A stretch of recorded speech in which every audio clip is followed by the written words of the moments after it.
Welcome to Diversity Conversations, where we engage in thought-provoking dialogue to identify leadership solutions to today's most challenging conflicts. Streamed live each week, Saturday 9:30 a.m. to 11 a.m. Hosted by Diversity, Equity, and Inclusion Strategist and CEOs Eric Ellis and Tommy Lewis. Join us and add your voice to this engaging diversity conversation. Good morning, Greater Cincinnati, Northern Kentucky, the United States, and the world. My name is Eric Ellis. I'm the president and CEO of Integrity Development Corporation, and I'm usually joined by my co-host and good friend, Tommy Lewis. Tommy is out on assignment as a coach. You know, he is busy, man. It's baseball season, and so you know he's doing his thing. But we certainly have a very able guest in the Dr. Karen Townsend. Karen, how are you? I'm great. Thank you so much for letting me be Tommy's stand-in today. We are so glad to have you back on the show. You've certainly been with us a couple of times, and I'm so grateful to have you. I'm looking forward to our conversation. We generally start by just kind of sort of reflecting on how our week was. How was your week? We talked a little bit about it. How was your week? I had a busy week. You know, those of us who are doing DEI work seem to be pretty busy right now. And I've had an opportunity to work with leaders across all industries, which has been really exciting for me. And I think the conversations that we're having aren't unique to any organization, any industry. So just to be able to serve leaders across the country, across industries, to have some really important conversations and be a part of the systemic change and transformations has been really exciting. I love it. I love it. I love it. And we've got some of our community, Karen, Dr. Karen, that are already joining us early. Yay! Karen, who does great work in sort of financial planning, investing, and retirement stuff. I mean, he's phenomenal. I've known him since I was a kid. He's hilarious and certainly very thoughtful and deep. And Felicia Bell, good morning, Felicia. So glad to have you joining us as well. She was one of my interns years and years and years ago with Inroads, and then she went on to be at Procter & Gamble for 20 years, and now she's a real estate guru. So if you're looking for housing investment counsel, anything like that, so glad to have both of you all joining us. Feel free to weigh in to this conversation. Brooke, we're so glad to have you with us as well. And so we're going to have an exciting conversation. Karen, why don't you start by just, let me talk about my week too, I guess. So I had another interesting week. I've got a lot of work that we're doing with organizations that I'm grateful for. You know, it's interesting. There's some turbulence in the water out there, you know, and I think we're going to talk a little bit about that. There was all this initial excitement about, hey, we're going to change our organizations and we're going to change society. We're going to change the world. And I think in some ways, you know, there's some exhaustion early exhaustion that's beginning to sort of weigh in. And we'll talk a little bit about that. But let's talk about you and your background and just talk about who you are, Karen Townsend, before you were Dr. Karen Townsend. You know, just talk about where you're from and give people a little bit of perspective about how we got here to you being who you are today. Well, first of all, again, thank you so much, Eric, for having me today. And I'm going to start at the current moment and then move into reverse, because here's the thing I've learned, especially when I think about diversity, equity, and inclusion, when I think about privilege.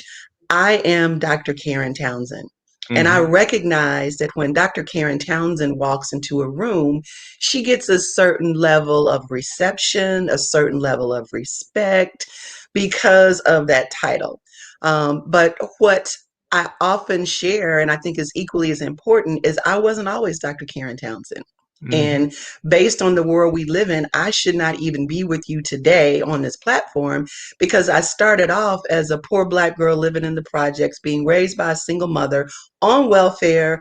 One of the greatest things about welfare was that good government cheese. Anybody who remembers making macaroni and cheese out of that cardboard box cheese, put that in the chat. Come on, somebody. Everybody trying to act like they forgot about it. But that was part of my journey, and I never forget it, because I understand the original Karen my original resume that was all those things, I take her with me along the way Come on because I now. never want to forget the value in that journey. And when I'm advocating with educators, when I'm talking to corporate leaders, when I'm working with nonprofit executives, I'm advocating for her. So often people hear privilege and Mhm. they think it's a dirty word. For me, I believe privilege means I have an obligation and a responsibility to speak for the people who are not in the room. Okay. So that's my philosophy as a person, as a professional. I started doing diversity, equity, and inclusion work before it was even a thing. I started reflecting back on that.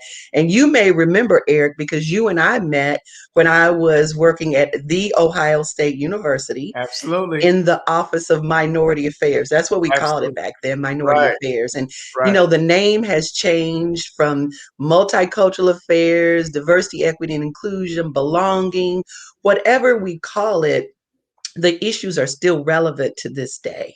And whether I was working on a college campus trying to make sure that underrepresented students had access to higher education, or now working with corporate leaders to help them create inclusive environments, that's something that is important to me. So any opportunity I have to guide my clients through that, through the process, to work with people who look like me and people who don't look like me, to really understand the value of diversity, equity, and inclusion. It's not a check the box proposition. It's not, okay, if we get 3 Blacks and 2 Hispanics, someone from the LGBT community, we can check the box and say we've met our expectations.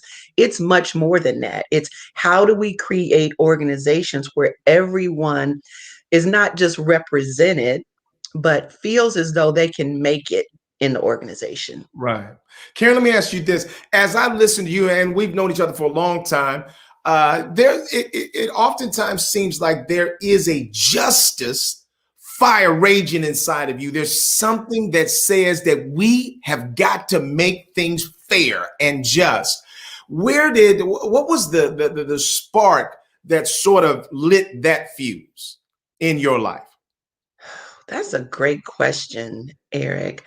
I think there were probably several little things throughout my life that happened, and I felt that I wasn't treated fairly. Hmm. But my mother always said, if you are not a part of the solution, you're Mm, part of the problem. okay. So I want to be a part of creating solutions. And I have the opportunity to do that through my work. I remember back to my higher education days, I was on a college visit in Cleveland, Ohio, and I was talking to a young man who was interested in coming to Ohio State. And he was standing there talking to me, and his high school counselor came up and said, "You don't need to talk to her. You can't go to college. You don't have what it takes." And I Oh, thought, how awful to just diminish this young man's dream. And I don't think that was an isolated incident. I think it happens in high schools at a college fair. I think it happens in organizations when people are new and excited about their careers. I think it happens in communities when people want to serve but may not be encouraged to do so. So, not just things that have happened in my life, but things that I have observed. And again, because of the platform that I have, maybe that young man couldn't speak for himself. So I felt compelled to speak for him. And I think you and I have that opportunity because of the work that we do to not only tell our own stories, but right. tell the stories of those people who don't get to go into the rooms that we get to go into. Right, right, exactly. Excellent. Let me ask you this too. I want you to sort of talk about, your family, your children, things. How have you navigated? Because we haven't talked a lot. How have you navigated this whole COVID-19, girl? I'm telling you, the reality is that I don't think we realize how much stress we up under. I don't know if Mhm. you got your second dose and all like that, but I'm all dosed out. Glad to be. But how has your family? How have you navigated sort of this time? Well, we are fully vaccinated, so Woo! really excited about that. had the opportunity to visit with my mother for Mother's Day, which Mm, was awesome. I right. have two daughters, a 26-year-old who lives in New York, a Okay. 22-year-old who lives with us here in Ohio. And it was just great for the entire family to be able to be together for the first time in over a year. So that was wonderful. But I got to tell you, Eric, just in the spirit of truth and transparency, it has been a very difficult Yeah. year Yeah. in a number of ways, emotionally, Yeah. spiritually, financially, relationship wise. It's been very difficult. Right. And I think back a year or so ago when the country went on lockdown. Right. And you and I are both extroverts. Right. And I like being around people. Well, guess Right. what? I couldn't be around a whole lot of people. I Okay. had my husband and my daughter, and Mhm. both of them are introverts. So Okay. they're okay, Right. being in the room, not saying anything. Right. It was hard for me. And then Right. the other thing that happened, because the work that we do pre-COVID, we were standing in front of groups of people. We were Right. That's in the right. organization. We were standing in Right. front of the room. And Right. I was always the person who said, I will never do virtual That's what learning. I I will said. never do anything. Right. I Right. quickly learned either I was going to have to learn how to do it and pivot, or Come I on. was going to go out of business. That's right. That's And exactly right. initially, I was curled up in a ball in the bed, Right. depressed. I'm just being Right. completely honest. Because you had just gotten a new office, hadn't you? I remember. Yes, Yeah. yes. Right. As long as I've had my business, I had a home office. And in Right. 2020, I'm making the big girl move. I'm Right. getting my Right. own. I was in my office for about 6 days and Right. the country shut down. And so I was back home. And then all the projects that I had went away. Right. And I heard all the reports. 1 in 6 small businesses is probably not going to make it. Right. And I thought I was going to be one of those 1 in 6 business. Right. But I ended a workshop. I attended a workshop for business owners about shifting your energy and really reevaluating the way you thought about your business. And it was a game changer for me because Mm. it allowed me to acknowledge how I was feeling. Yeah. And what I've been saying to my clients now, that until you talk about how you feel, you cannot Mm. heal. Mm. And as Say companies are that again. Hold preparing, on. Say that again. until you talk about how you feel, you cannot heal. Mm. And so I had to talk about it. I had to process it. And once I did that, Eric, I had a complete paradigm shift. Okay, how can I do my business differently so I can serve my clients with excellence? And Right. it meant learning how to do things on a virtual platform, but Right. not just being on the other side of a screen and just talking for an hour, but Right. engaging them in the Right. process. That's And right. it has been an amazing journey. And I am grateful. My calendar is full. I'm been blessed to work with amazing leaders who understand the importance of this work. But back to your original question, it has been a journey. Right. But I'm on the other side, and I'm grateful. I'm grateful. And there's a lot of effort and a lot of stopping points that it takes between there and here. A year ago, we didn't know where we were headed. And I was just like you, Karen. I told my wife, Judy's been telling me for the last decade, you got to go virtual. I said, I don't even believe in it. Girl, what you talking about? These companies have got to invest in bringing these people together. And then COVID-19 hit. Mm-hmm, mm-hmm. And so when your business is all about bringing people together, now we socially and physically distancing, you're down to, 1 or 2 clients. Right. And we had to pivot. Mm-hmm. And I'll tell you what hit me, Karen, because I was sulking too. Guys, a lot of times we don't like talking about not feeling confident about the future. But really, I was sulking a little bit. And I remember I was supposed to do a class at the university, just go to somebody's class and speak to the students about our profession. And I was thinking, so I was supposed to do it in person. Then the country shut down. Then the professor came back and said, would you be willing to do it online? And I'm thinking to myself, you know how much stuff I have to do? I ain't got time to be fooling around with no students online. I got to figure out my business. And God just wouldn't let me walk away from that. And so I decided, okay, I'll do it online. So here I am online with a UC class, and there happened to be probably 9 students, but 3 Black students. And when we got done, this young man asked me, he says, Mr. Ellis, he said, I'm so glad I didn't skip today. He said, because it's rare for us to interact with people like, Christopher Smitherman, Obama, people like you. Me and Obama? I mean, like, what? I mean, what is she talking about, young man? But what I saw, Karen, you probably saw this early as well, is this notion of a disconnect, that the computer sort of disconnects us from our audience. No. What you and I have inside of us and what other people have inside of them can sometimes come right through the screen. And the young people were saying they were moved by me, but I was moved by them. And that was the first sense that I got, that the connection that we have in person, some aspect of that can still happen. And so I moved from that volunteer situation to gaining confidence that this was possible. And so I'm grateful. Now it's hard to think about getting back on the road and okay, so I told someone, COVID happened and people have experienced it in a myriad of ways. Right. Some people, it's been like a spring shower because, oh, this is not too bad. I only have to get dressed from the waist up. I can wear my pajama pants. My commute is 30 seconds. That's not a bad deal. So like you said, when you think about when everything opens up and someone says, okay, can you get on a plane and fly for 6 hours? And like, do I really have to do that? Right. Now it's like this is a surcharge. I mean, there's a surcharge to see the real me because I'm very comfortable with it. I want to say this too.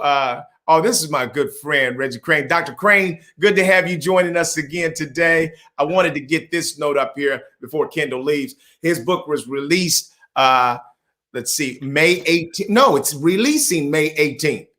Leadership Soul on Amazon. Yes. Please give me 5 copies. 5. I want to make 5 sales. And so I'll buy at least 1 or 2 off of Amazon. So I want to do that. But I want to also get some from you. Kendall Wright's a phenomenal consultant in his own right. We've had him on the show a couple of times. Certainly going to have him back. After the release, we'll have you come back and we'll talk about that. And Karen, I don't know if you want to give a shout out to I actually do, because I had an opportunity to get a sneak preview of the book, and it is amazing. But the other thing I want to say about Kendall Wright, about Eric Ellis, and about Tommy Lewis is you all don't just serve your clients, but you serve people like me. And we are in the same business, but it's beautiful that we don't view each other as competitors. Right. We see each other as collaborators. And for your viewing and listening audience, I just want to say I refer to Eric Ellis, Tommy Lewis, and Kendall Wright as my Iron Men. Woo. And that came because, it's biblical that iron sharpens iron. Yeah. And there have been many days, many moments in my career when I was stuck and I didn't know what to do. And Eric, you and Tommy and Kendall have always been there to say, okay, how about this, sis? And try this. And have you considered this? Never coming from a position of, okay, she doesn't know how to do that, so let me go poach this client. Never that. Always being supportive. And I truly, truly value the relationship I have with the Iron Men. Yeah, we do as well. And you've been the same way. Dr. Karen was the first person, to sort of tell me about taking my book to the Dayton Book Expo. And I don't know, Kendall, if you are preparing to do that, if that's still happening. I don't know, now that we're opening back up, maybe it is. But I found that so valuable. And this is the breaking news out of this. I want to sort of put a mile marker down here. That we have got to get to the place where we recognize that the world is too big and we're all too small. Mm-hmm. So why in the world would you be concerned about trying to close out somebody else? We need each other. And we've got to get to the place where we understand that we are greater together than we are apart. And what is for you Mm. is for you. I'm And glad you said that. And I know you are a person of faith, so it's okay for me to say that. But I tell folks that all the time, personally and professionally. I don't have any competition because what right, Jesus has for me, it is for me. It has my name on it. I love you, boo. I love you, Eric. But if it's mine, you can't get it. So I don't have amen. to worry about it. And Right, what God has for you, I can't get it. And right, and to me, that gives me a level of peace. It right, gives me a right. level of peace. Right, right. And Tommy and I, sometimes we've gone after the same contract and I've shared with him what my numbers were. Hey man, underbid this, because we like that, Hmm. because we care deeply about each other. I've done things Tommy has as well. I've done work for him. He's done work for me. I've walked away from clients and recommended Tommy and said, Tommy, now don't walk away from this. Here's what I think is so bad. I've seen it in relationships. Let's start there and then we'll come back to business. That, somebody's dating a person, they break up with them. Their friend kind of likes the person, but they block that. Like, no, you don't want, or I'm gonna be mad if you hold up. If I'm done, then whoever, if this is a better match for y'all, good luck. Hmm. And I find that in business too often, Karen, we operate like that. I'm saying, no. I said, do not be trying to put up take a stand because I walked away. It Hmm. wasn't fit for me. It's going to be a great fit for you. And maybe they'll change. Maybe Well, they'll be ready to sort of do something real with you, but it's still money and don't walk away from that. And I'm so grateful to be able to say that. We've got to be more healthy. That's the problem, Karen, is that oftentimes we just aren't healthy enough to be concerned about one another, to give people the freedom to meet other folks and work with them. If I'm working with somebody that you want to work with them. If I've got mhm. consultants that I work with that you can use them.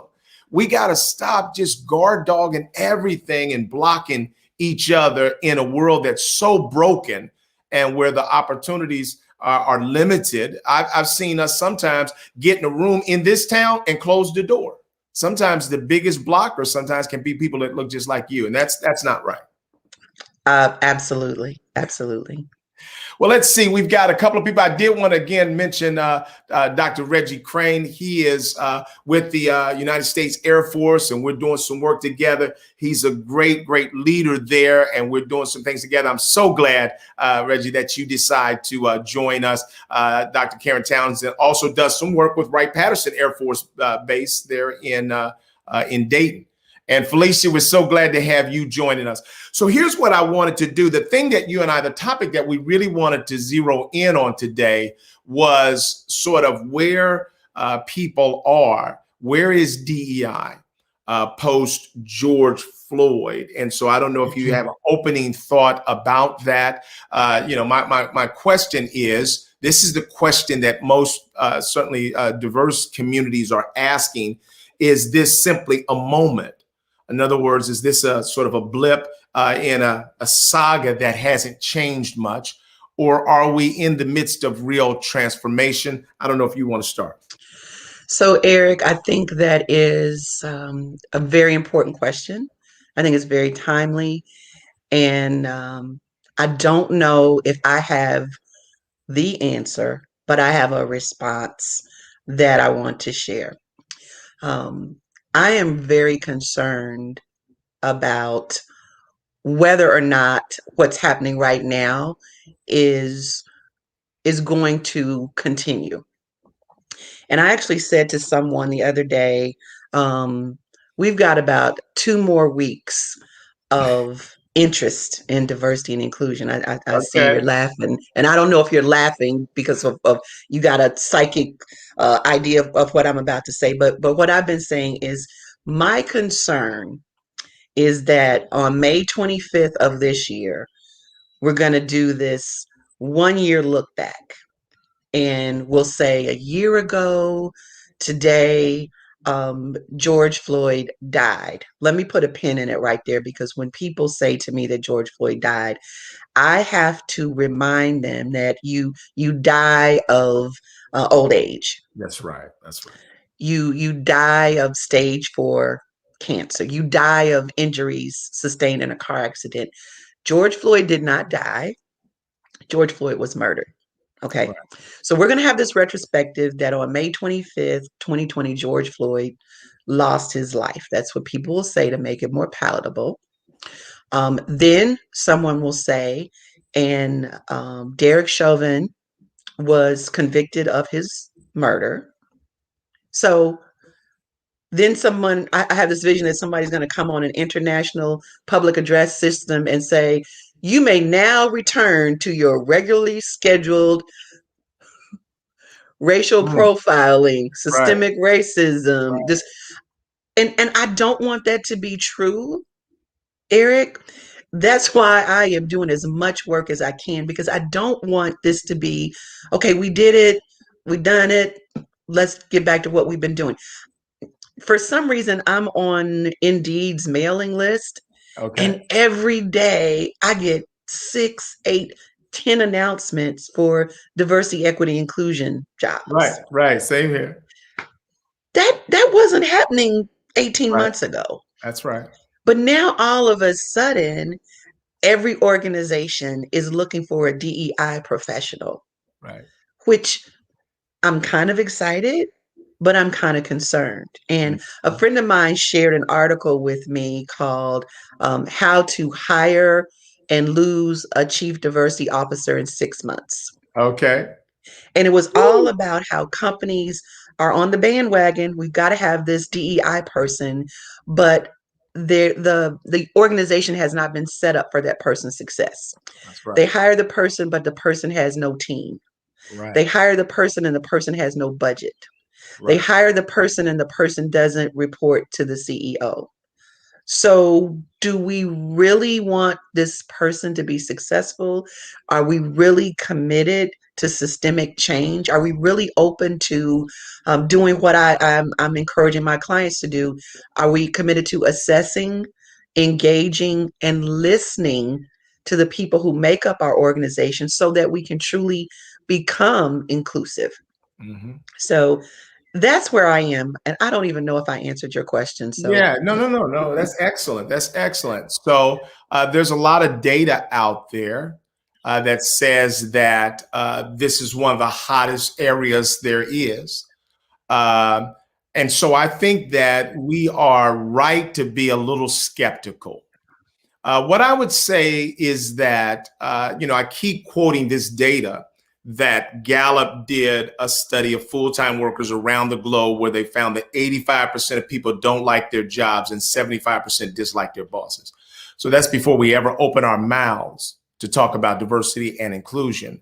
So I think that if organizations are struggling to be sort of people-centered in general, mhm. it shouldn't surprise us that we're not going to be well set up to really embrace DEI.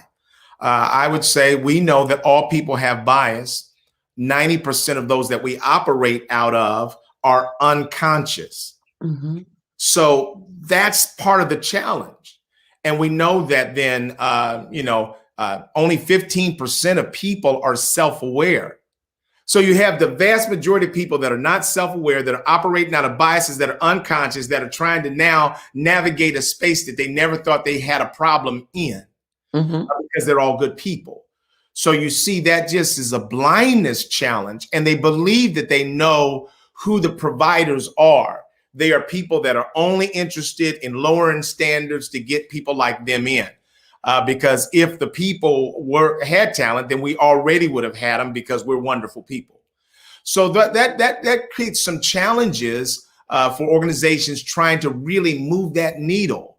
And I would say that you have a couple of camps. So for me, one of the first sort of indications that the sea was shifting a bit was we were still thick in the pandemic, and I was getting messages. DSW, Black Lives Matter. TJ Maxx, Black Lives Matter. I was like, what? What is this? A year ago, like saying Black Lives Matter was like saying a 4-letter word. Now I'm getting it on my phone on ads. People are Mhm. desperate.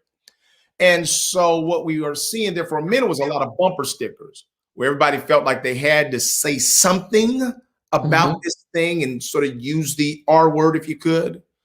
Let me ask you another question, Dr. Karen.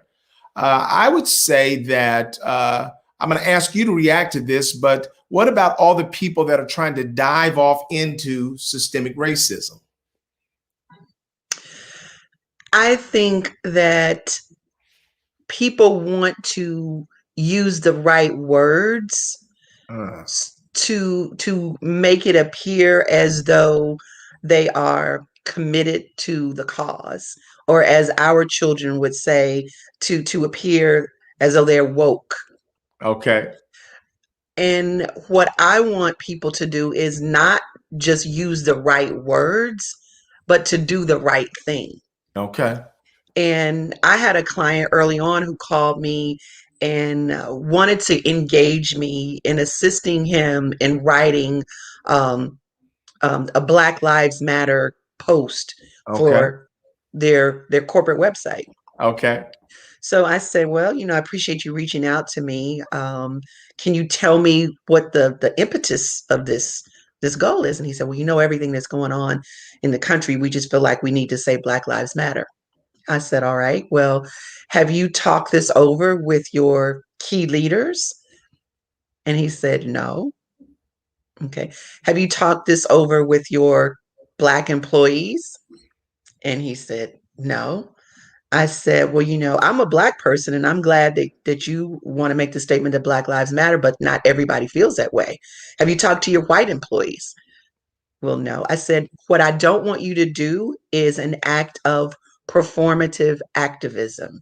Mm. And I wish I could take credit for that phrase, but my millennial daughters introduced me to that. Right. Ooh, Mom, that's and they said nice. they I warned like me, that. Mommy, don't be a part of performative activism. Right. And I said, well, what is that? And they said that's when you say Black Lives Matter, but you don't do anything else. Mm. Whew. And Right. the children will lead them because my children Right. were leading me. And I Right. started saying that to my clients. Mm. After you say Black Lives Matter, what are you going to do? Right. And guess what they said, Eric? We haven't thought about that. All right. And that's what we need to do. If we're going to address systemic racism, if we are going to address inequities, if we are going to really work towards inclusion, we can't just say the right words. We have to have a strategy to do the right thing. And I think that's why the work that you and I and Kendall and Tommy and others do is we're not about the performative activism.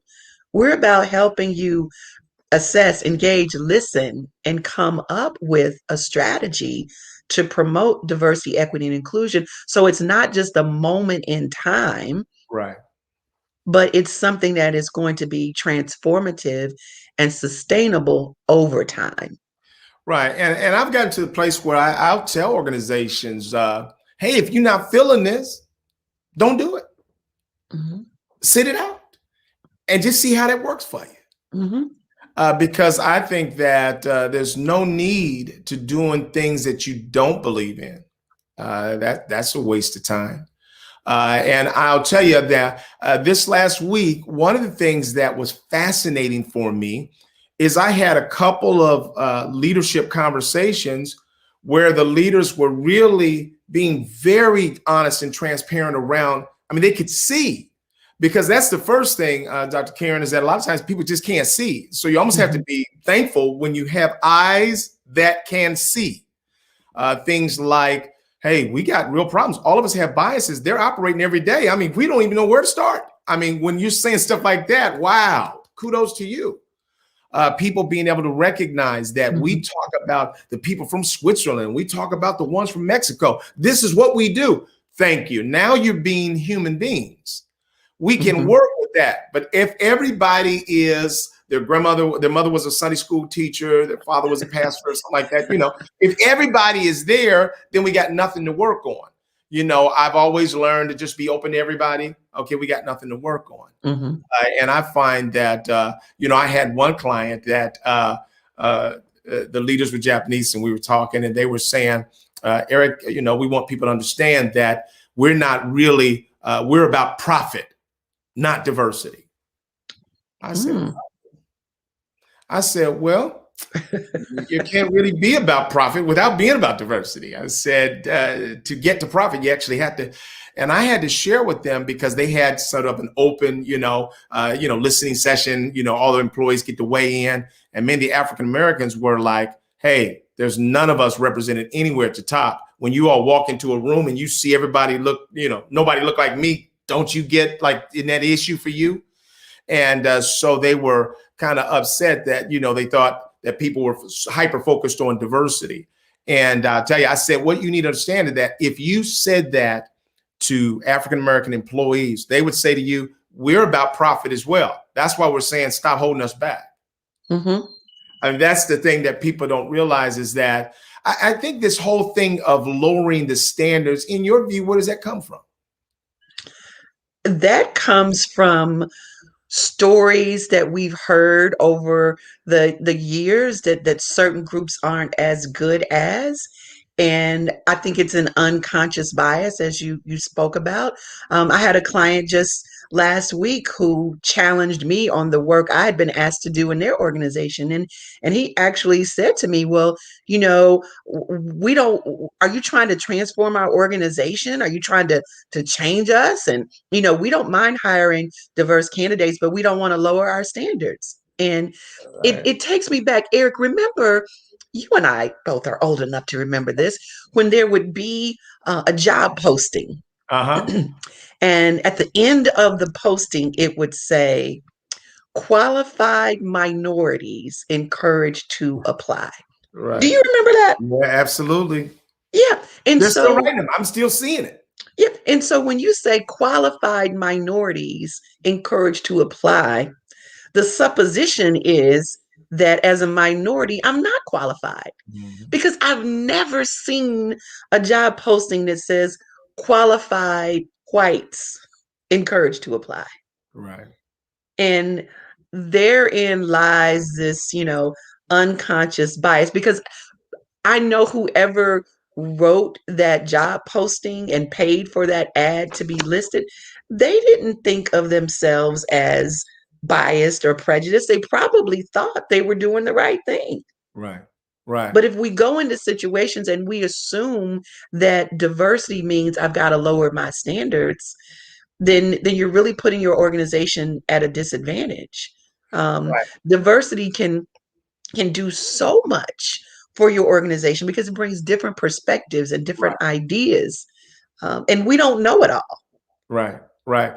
I'll tell you. So let me share a positive story, and then let's go back to where are we?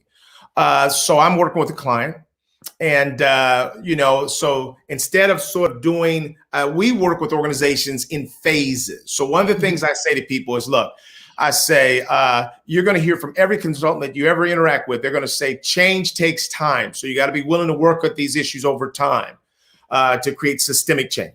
I said, but here's what I believe that's slightly different. I said, I believe that's true, but that you actually going to have to be working with a partner that you trust. In other words, you're going to have to build trust with me so that you're confident that the recommendations that I make are in your best interest and not mine. Mm-hmm. I said, so let's start in phases. So phase 1, 2, 3. And so, I just believe that that's important for people to recognize that change is something that's going to take time. I've lost my train of thought about where I was going with it, but it'll come back. Yeah. Age. You're showing your age now, Eric. That's exactly right. But I just think that it's so important. Oh, it did come back. So I was working with this group. And so I said, okay, let's start with, instead of your whole organization, let's start with 4 plants as pilots. So before you sort of try to do this across the organization, let's work with 4 plants as pilots. And so they picked out the 4 plants. And the one plant had a young white male. And I was looking forward to interacting with him. I thought he was sharp. He was, quick mind, that. But by the time I started working with them, he had left for another opportunity. And so because I was encouraging them around diversity, they promoted an African-American male to plant manager. And so he had been there like 28 years. And so they promoted him. So the first thing I did is I went to each of these plants and I did a digital survey, and then I did focus groups. And so the first focus group I did at that plant was with all white males. Mm-hmm. And here's the amazing thing. I've never heard this before. Probably, I don't know if I'll hear it again. I was in there asking them questions, and here's what they said. They said, two white guys, I was about to leave the company until they promoted Charlie to plant manager. And because he's a plant manager, we're deciding to stay. Mm. And all I heard all day long, Karen, was everybody talk about how amazing Charlie was. Charlie gets here before everybody. He leaves here after everybody's gone. Charlie knows every job inside and out. Charlie hasn't changed since he became plant manager. He's still the same old Charlie. Charlie will pick up and do little jobs that other plant managers wouldn't. Charlie doesn't walk through the plant with his nose in the air. He interacts with people. One of the white males said to me, said, Eric, I was with him this morning. He said, we were walking through the plant. He said, when I looked to the right, he said, by the time I looked back to the left, Charlie was over coaching a young person that was driving a forklift on making sure that they stayed safe. He said, and Charlie wasn't talking as much about the equipment or the job as he was about that person and their safety and their family. He said, when I saw how he was approaching, I said, I would have never approached it that way. So I was just amazed and marveled at when you open the door, Dr. Karen, you're not going to lower the standard. You actually are going to raise the bar. Right. And so that's what I was hearing all day long is Black people feel like proud of him. Yeah. Like, oh, he's running the plant now and he's doing it. And he hasn't turned away from us. He still can work with us as well. So I think that's one thing that people need to understand is that this fear of nothing but incompetence is oftentimes misplaced. I say that a lot of times, Karen, that organizations, especially if they're having any kind of success, they sort of are happy with that level of success. And they've never really considered the potential that they have if they actually would open up the doors to more diversity. Absolutely. Absolutely. And so that's one of the challenges that we see. So as we look at where we are right now, what are the things that you're seeing that people are doing that you think are problematic and sort of put the future at risk? And what are things that you're seeing that people are doing that you're saying this is in the right direction? Two things come to mind. Because everyone wants to demonstrate their commitment to diversity, equity, and inclusion, they want to put any person of color in the position. All right. Oh, no. So I was getting so many calls from my African American colleagues who were being tapped to take on diversity, equity, and inclusion work. And that's not their area of expertise. Right. Eric, it happens so many times. I actually created a workshop called The Struggle is Real. Right. And presented it at the Society for Human Resources Management. I have a friend, she is a high-level regional vice president for a national nonprofit. Excellent fundraiser, excellent leader, excellent at her job. Well, after the George Floyd situation, the CEO reached out to her and said, hey, I want you to start coming to our leadership meetings. She's excited, been with the company all these years, never been excited to come to the leadership meetings. She goes to the leadership meetings, and even though it was Zoom, she was there, not asked to make a statement, not asked to contribute, not asked to share what's going on, just there, just a face. Right. What I call the optics of inclusion. Wow. We just want to show her, but she doesn't say anything. Right. Second colleague, she's a social worker. Excellent social worker, loves being a social worker, great at it.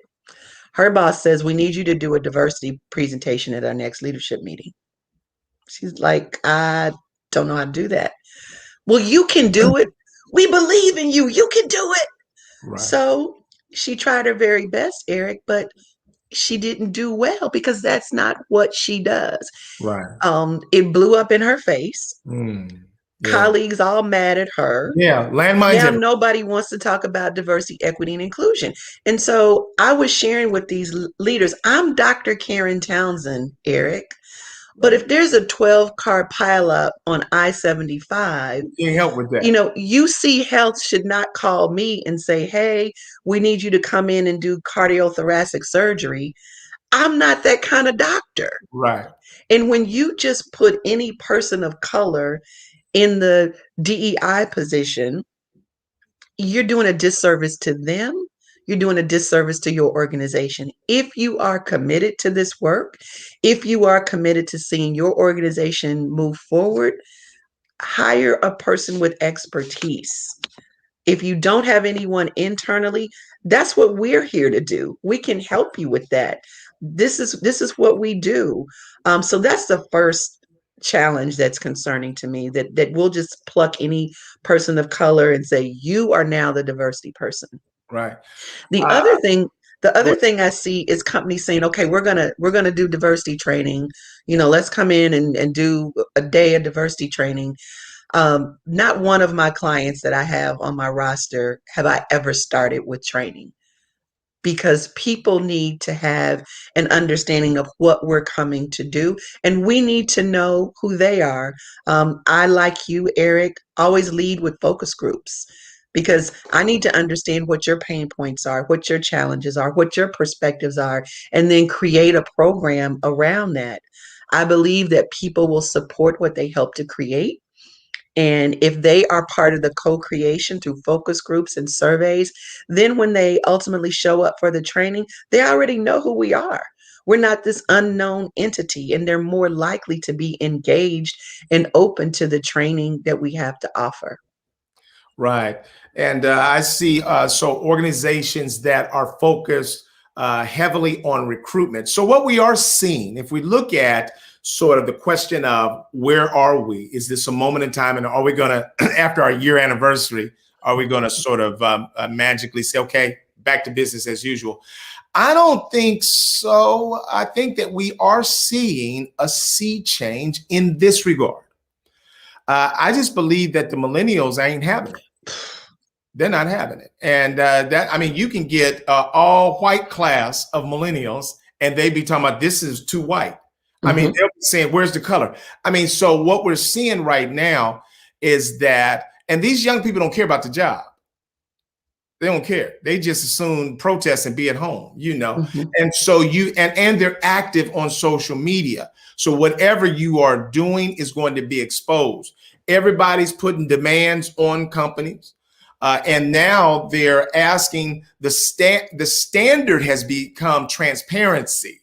So we've learned a lot from the last 4 decades of this. So now we Mhm. know how people hide. Now we know how they don't really do any work. And so now we asking for the real stuff. Be transparent. Show us your numbers. So you might not want to talk about your numbers, but we're going to judge you by your numbers. And so that's the thing, is that companies, they're not asking a company, do you think that you're okay? No, we'll be the judge of that. And so just show me your numbers, show me your pay equity, you know, all of those kinds of things. They're putting pressure on organizations. The other thing that I'm seeing, Karen, is that I am interacting with a lot more CEOs. Mhm. So more CEOs are in the conversation. And so they come with the urgency, like, let's get something done. And so that's good. But it does take time. It takes an investment of time, energy, talent, money. So, Eric, what you said about the CEOs, that is the game changer. Yeah. I was talking to a colleague and she was asking me, well, who are you talking to secure these projects? Are you talking to someone in HR? And I said, I don't typically go through HR. And I said, I don't want you to take this the wrong way, but if I go through HR, I've got to make my case with HR. Then they've got to tell someone else, and they've got to tell someone else. Then Right. maybe it gets to the CEO. And I said, I don't believe anyone can tell my story better than me. Right. The other piece of it is when we are engaging with the CEO, that is the final decision maker. Right. That's the person who has the power No to say committee, no need yes to or go back to no. a committee. Right. Right. And so that is my goal, to have an opportunity to sit with the CEO. And what we know, you and I both know, if it's going to be successful, the CEO has to say this is a priority.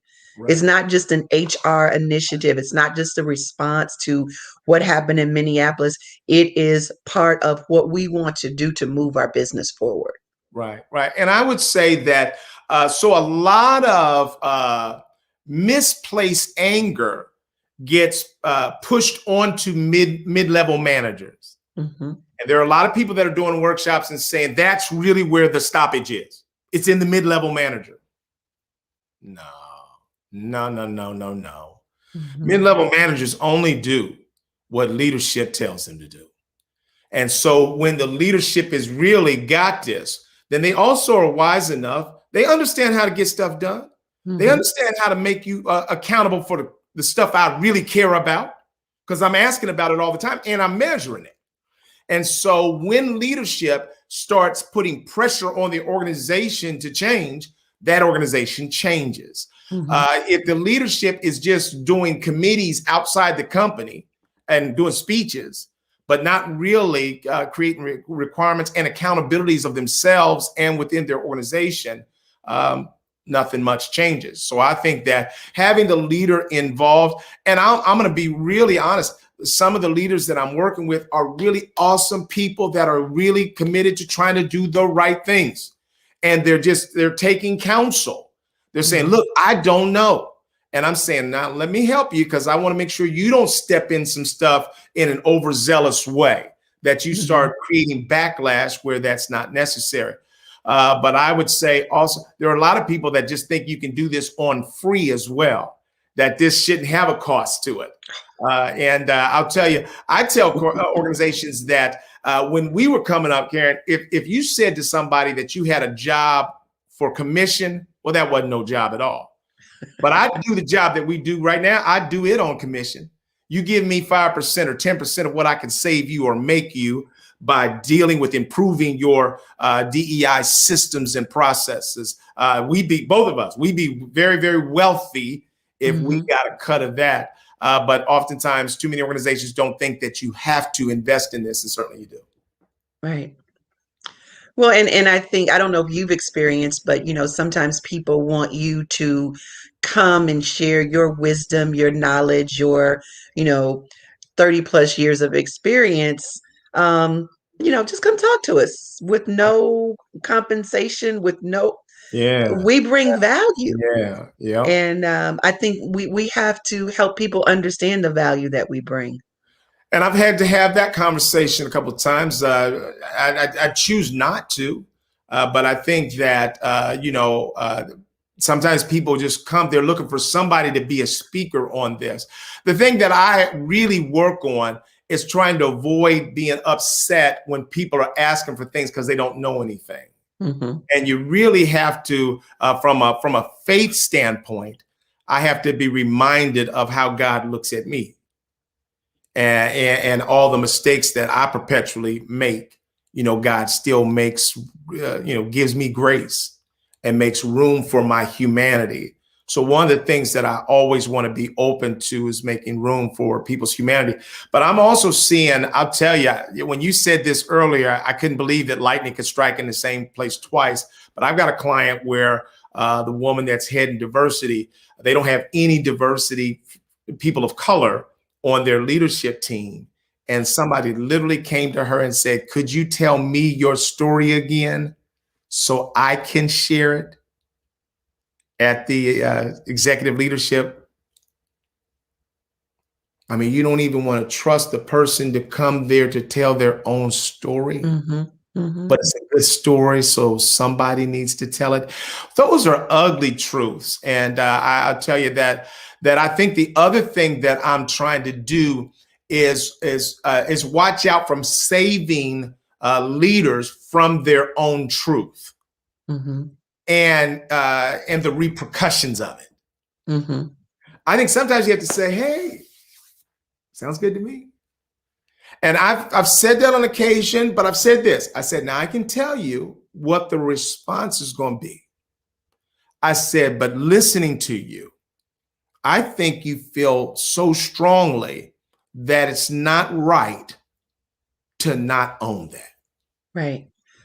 Well, I think, in our work, we have to be not just diversity practitioners, and we're not just delivering this work, but we have to be advisors. Right, And right, when people are just really committed to what they want to do, and we know it might not work, I think we can say, based on my experience, right, this is what could potentially happen. right, And it sometimes it's like being a parent, you right, know. right. But I need I you to would do tell that. my Actually, I daughters, need you to say that. yeah, I need you to take that foolish statement and try it out. yep, see how that Because, works. because the people need to hear you. Hmm. You need to say, and then you need to also experience the backlash in order to understand that our stakeholders are actually placing expectations and demands on us as well. Hmm. And they are diverse. So I cannot lead purely from my worldview. I've got to establish one that will work with our shareholders, with our employees, our suppliers, our Hmm. communities. And I think so. There's a real balancing act. Because like I say, one of these companies, they had these listening sessions, all these questions came in, and they, wanted me to coach their leaders. And I said, well, the first thing, let the leaders answer the questions.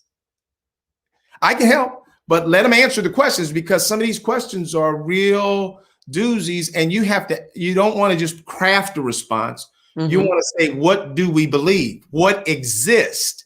Let's do our work there. And then let's talk about what we say, So, and we want to help them, not die.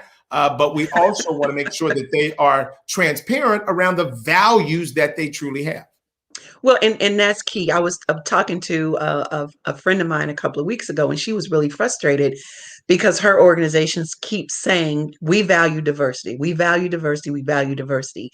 And so she actually went to leadership and said, okay, we value diversity, therefore we will what? Right.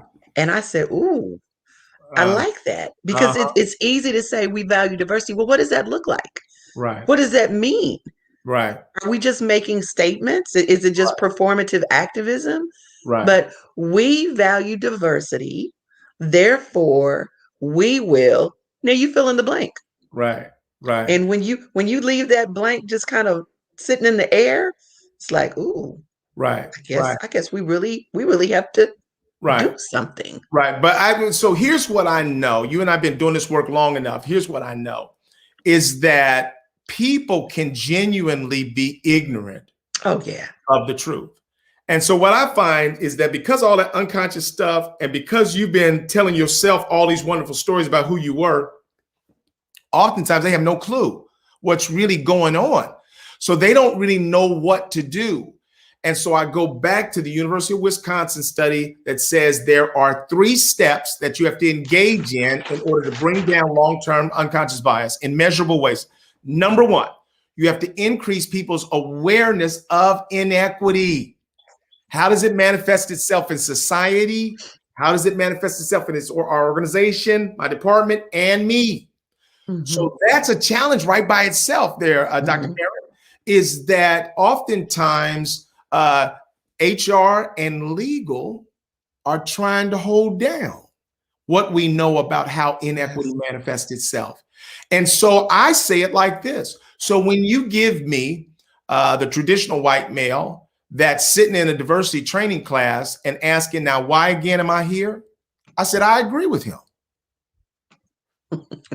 Why is he there? In other words, if you don't know what the issues are, well, what are we doing here?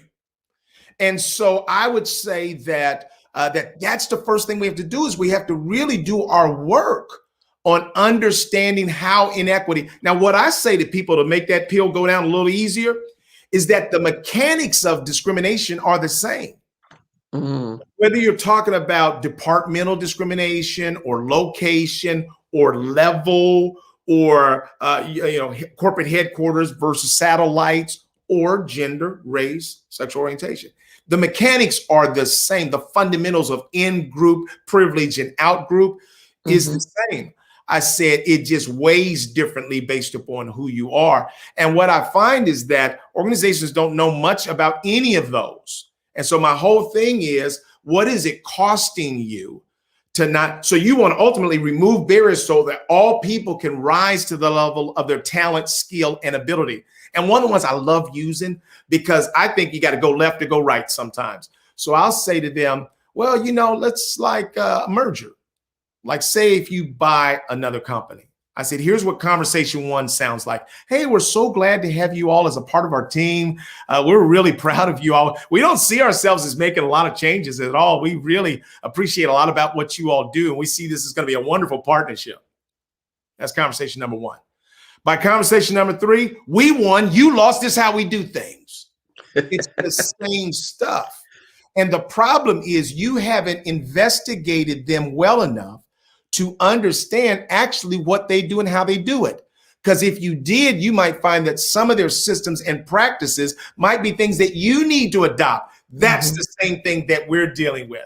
That when you don't investigate diverse people well enough, you don't know who I am. You don't know what I have to contribute. And so those are the problems that we're constantly seeing organizations be faced with, that they are oftentimes blind of. And so they sit around, because most of our conversations are about our products and our services. And we just keep talking about it in the system as it exists today. Right. Well, and I think organizations are typically focused on that. You talked about the one company, we're focused on the profits. We're focused on the profit. We focus on profits. We focus on products. We focus on processes and productivity. And we forget the most important P, which is the people.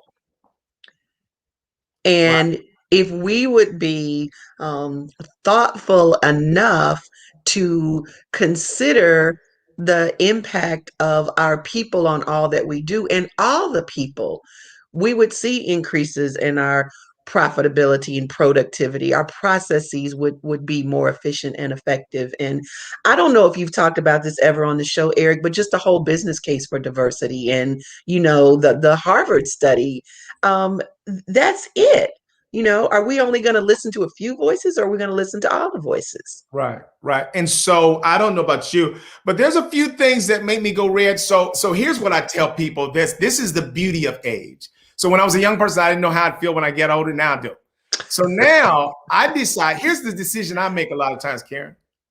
If you don't care, I don't really care. I mean, I can't care more than you. That's what I would say. That I've gotten out of the habit of putting more stress on myself when you don't have it.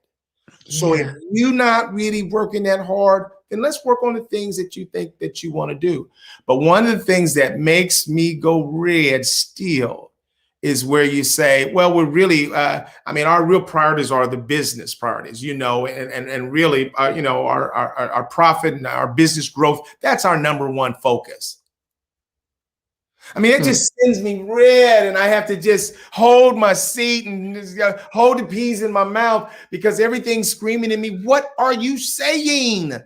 Because here's an analogy that I say to people sometimes, and this is crazy, but I just say it.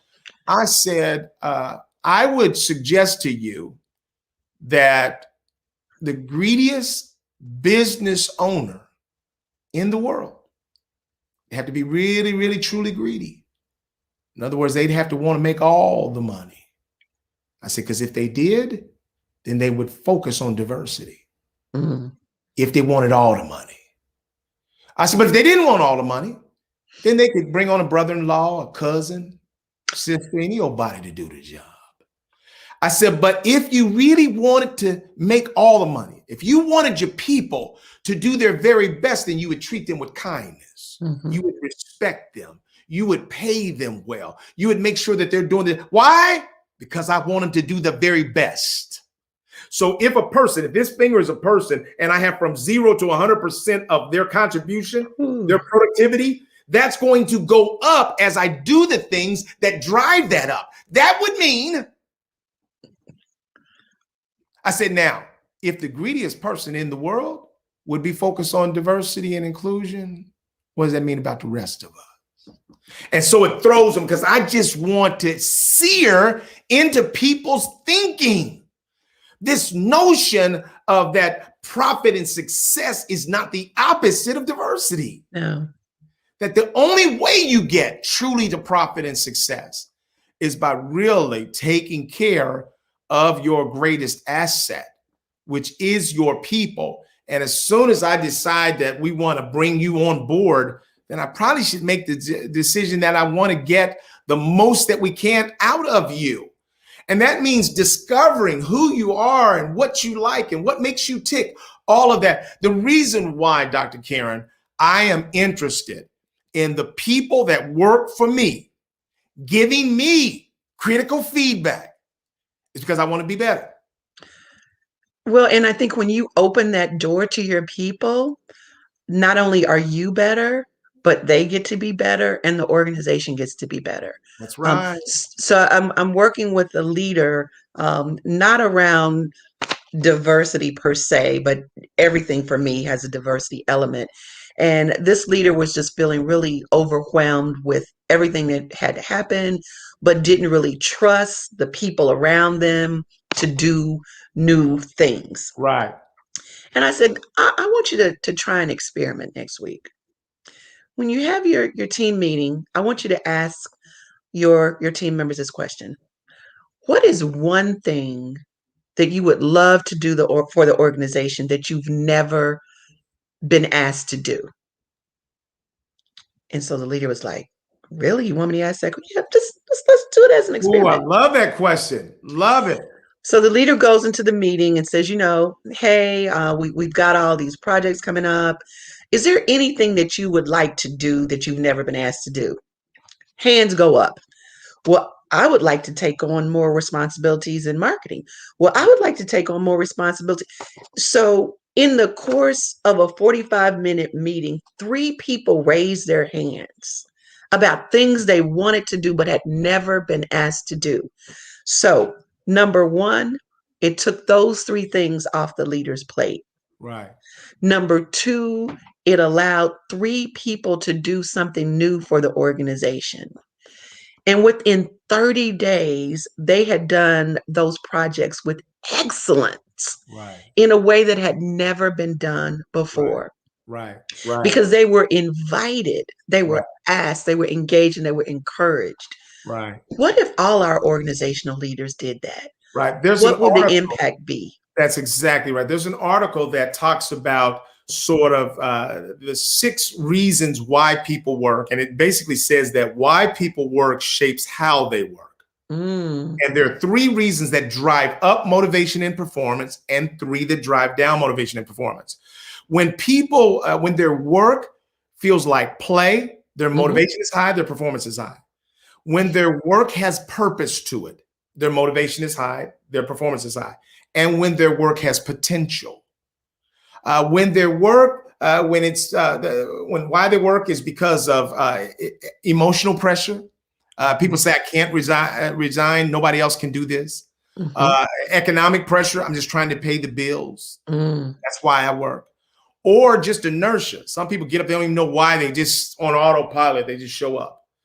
So I think that so much of this is about trying to create an environment where you are trying to tap into why people are working and giving people more opportunity to work in their strength areas than in just doing any old job. And I think that organizations have to spend a lot more time sort of customizing the job to fit the person and to fit the needs of the organization. And that would then include us.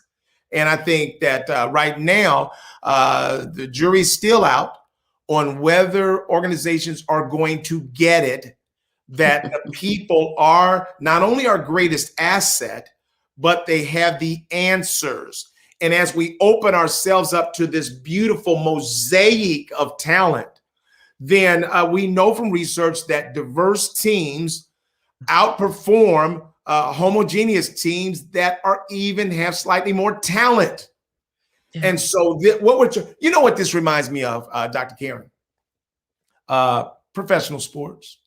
Mm. We had to fight people to get diversity in the door. Yeah. Fight you to make you richer. Ooh. So the question is of professional sports owners, which bankroll, which budget do you want? The Mm. one pre-diversity and inclusion, or the one today? And so I think that that's what organizations are not understanding, that the war that people are fighting you for is for greater success for you. Mm-hmm. This is not simply about somebody else. You can react to that. And there was a comment here that I wanted you to react to too from Jason. Could the root issue not be about skill set, but power? Who holds the power? The power to make change or keep things as status quo? Any reaction? I think definitely that's a part of it. I read an article years ago, and it talked about fear. That what would happen if underrepresented people somehow found themselves in positions of power, Mm-hmm. and would they do to the dominant culture Mm-hmm. what had been done to them? Right, right. So I do think power is a part of it. I also think part of it is denial that certain groups have been treated differently.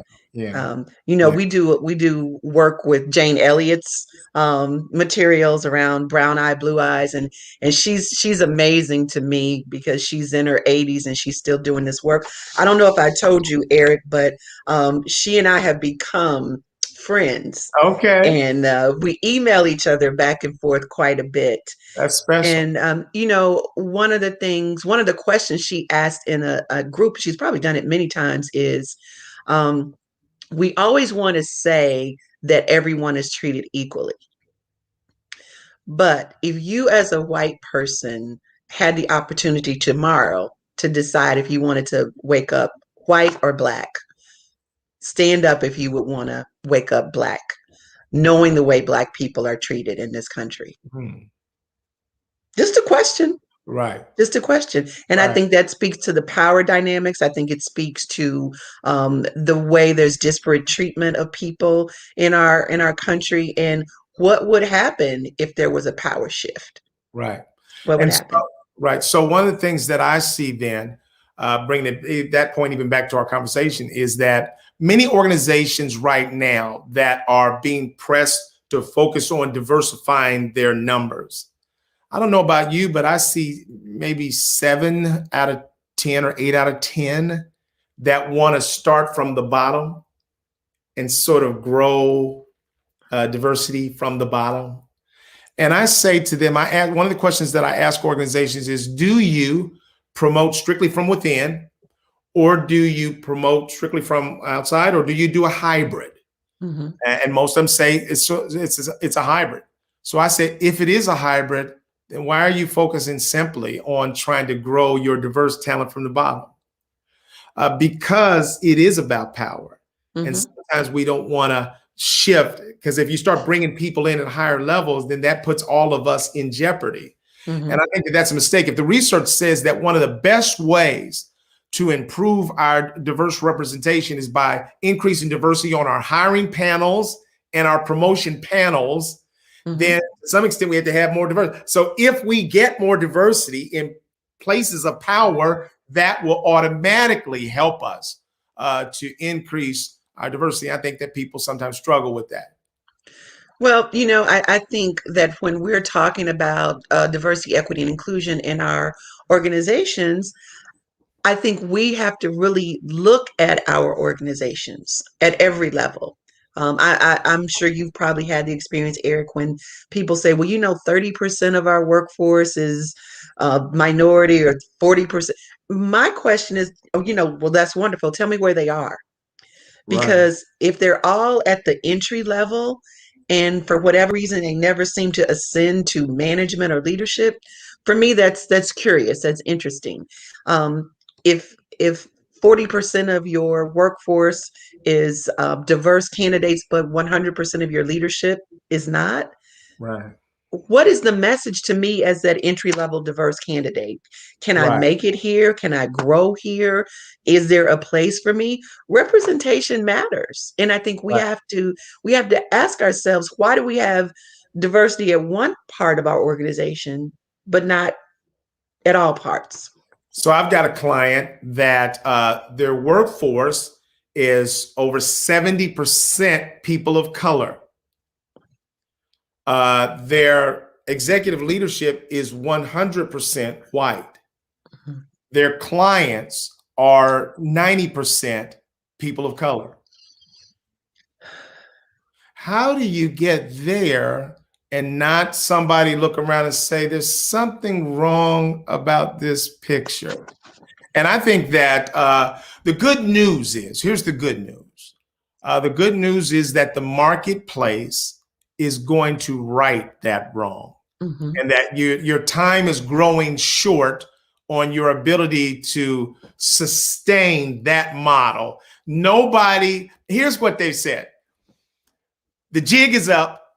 The jury's already come back with the verdict, and diversity is the winner. Mhm. And so we don't care about your excuse. We don't care about your story. We don't care nothing about none of that. We are going to judge you as being biased if Right. it's not there. So that's what that's what the verdict is. That no matter what, you're probably going to be judged biased if you don't have valuable, diverse representation throughout the organization. So I think that that's where we are right now, whether people like it or not. See if you can respond to Dan's comment here. What are you willing to do without expectation of return? This is a commitment question. And so I think Dan is talking about within organizations. One way to look at it is that this should, I mean, and that is the new thing. I'm not on that yet, Dr. Karen. The new thing is forget the business case. We go back to you ought to do this because it's the right thing. I get that. But I've been around the block a few times, and I really think that if these organizations can't find a way to make some sense out of it, they typically deal with it like you would sort of an offering, not to tie, but an offering, just whatever you got, whatever change in your pocket, just throw it in the pan. That's how they deal with DEI. Well, I think something I learned from you, Eric, is that typically people are doing diversity, equity, and inclusion for one of three reasons: for the economics of it, the business case of it, social responsibility. We do want to be viewed as good corporate citizens, or we want to avoid any legal ramifications or issues. And I don't think it's an either or. I think it's an Right, and. It right, should be all three. right, I recognize businesses are in business to be profitable. Heck, I'm a right, business owner. I right, don't just do this as a humanitarian effort. right. I got a mortgage to pay. That's right, So right, I'm doing this from a business standpoint, but I also want to do good work that's of honor and integrity, and I want to work with people in a way that's respectful because I know I don't know everything. right, And so I may not see an immediate response today, but over time, embracing diversity is going to make me better and stronger as a business and more profitable.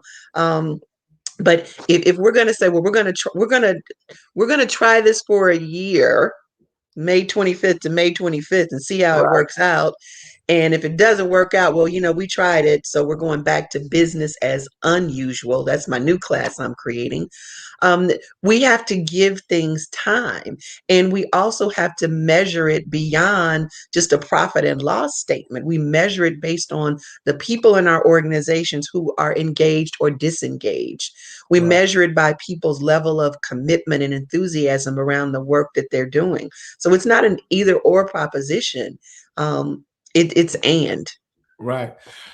You and I come from an activism kind of background, a social justice background.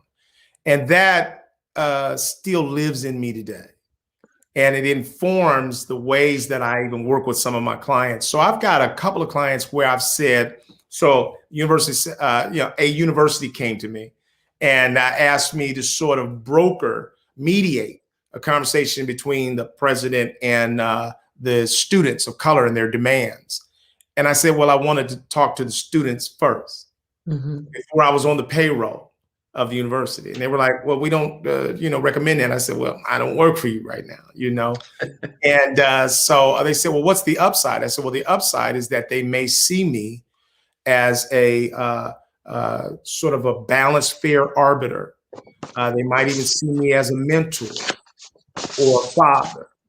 I said, and then that has some value. They said, well, what's the downside? I said, the downside is that they see me as in the way. Like, Mhm. get out the way. We want to just talk to the president ourselves. They said, well, what do we do then? I said, well, I come back to you and I say, I'm the wrong guy. You got to find somebody else. And so I met with those students. We had a powerful conversation. And I almost basically asked them, are you all okay with me sort of being the mediator here? I gave them power to speak Mhm. to that. And they said, absolutely. And so we worked over this over time. And now they have the relationship that was built. The students wanted to get right at it the first time. I said, no, let's do a sort of, join up. Let's get to know each other. Let's talk about who we are. Let's Mhm. learn about our background and the background of our administrators. And so it was powerful. I just did this with another client that came to me, and they had a couple of employees that are color that are coming at them. So I said, well, before I accept that, let me talk to them. And so when I talked to them, I mean, they didn't even want to meet with me. And then they found out somewhere through the grapevine that I was a person of color. They were like, what? This is a person of color? Yeah, we coming. So they came out and met with me. And then after the meeting, they wanted to sort of reconcile with the organization, and the organization struggled with that. Like, Mhm. hold on now. What? How? I said, well, now you're saying you might not want them. I said, but I'm a reconciler. That's what I do. So you put me anywhere. I'm trying to put people together. If you don't want that, then I'm the wrong person. But Well, and I think we have to be courageous enough to say that, and I've said it, I'm probably not the consultant that you want. right. We're not trying to say that all the time, but sometimes you have to say it, Mhm. because what you want to say to them is that I'm the person that you come together with when you're really trying to bring about some real change and you don't see the other side as the whole problem. Yeah. I said, but hey, there are a lot of people that will, work with you on the agenda that you have. So, you're not stuck with me. But I think that what I'm saying is that at some point, we have to be willing to be. This is what I wanted to say, is that we're doing the role that HR actually should be in. Mhm. HR should be a representative of both leadership and the people. Mhm. They have to be fair, fighting for everybody, not simply fighting for the company. And when everybody feels like you are fairly fighting for them, we can then negotiate something that works best for everyone. But do you think most HR professionals are equipped to do it? Well, Do you here's what think I they're know. prepared? HR professionals say this. They say that companies use us mainly for our sort of administrative skills and not Mhm. our strategic skills. So they're not even asking us a whole lot about that. They're asking us to hire, fire, interview. That's what they're asking us to do. Mhm. And so they do have more skills than they're being tapped for, but they don't have all of these skills because they've not been called upon or Right. required. So they have to go back and do some retooling to understand these aspects. But I'd say they're currently still being underutilized, and organizations are telling them what to do for them as opposed to inviting them in to help think strategically about the directions that we need to go in. Mhm. Yeah. So let's just we got just a few minutes left. I have just anything else, Karen, that for you comes to mind as interesting conversation, questions that you have about where we are? I do think that this is this is a timestamp on history where we are right now, and it is going to be very important for people like you and me who do diversity, equity, and inclusion work to do it to the best of our ability. Um, One of the reasons I'm running as fast as I can is because I think some people who don't have the passion or the commitment or the expertise are being tapped to do this work. And they may not have the passion, the skills to do the work. And I don't want our work to suffer. I don't want anybody just to, because they are a diverse person, to be called in to do the work and they're not equipped to do it.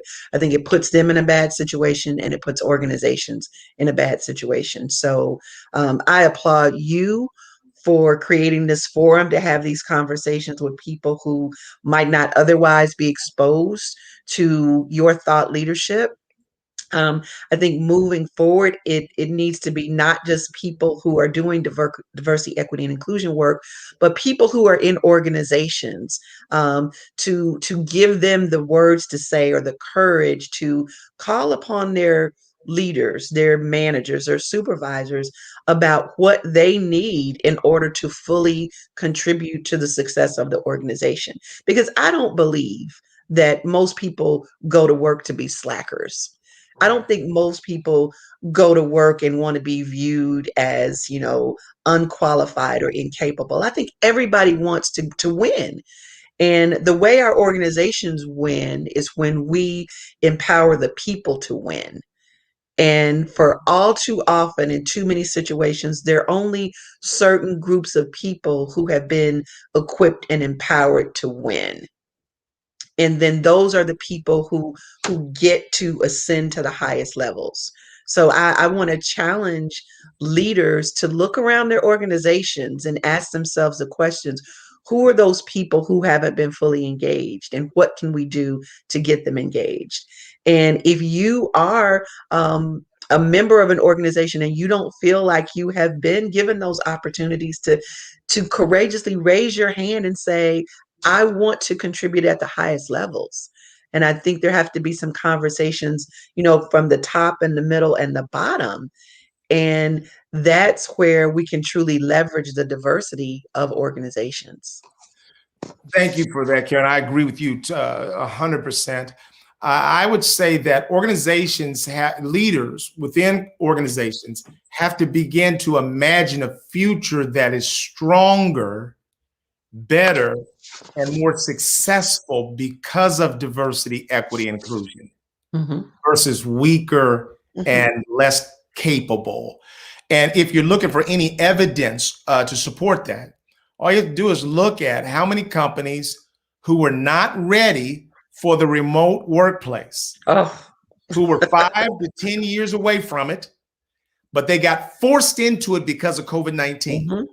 And what we've seen is that over 80% of the people that are working remotely are doing as good or better than they were from a productivity standpoint, from a cranking out the work. Matter of fact, many people aren't able to shut the work off. That's a problem.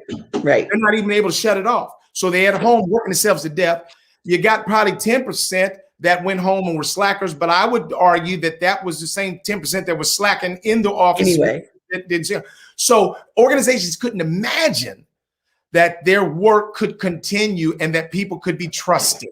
Right. I would say the same thing is true about this, that you're not seeing the potential that exists as you begin to open up those doors and as you begin to open up people to be able that just seems so common sense to me, Karen.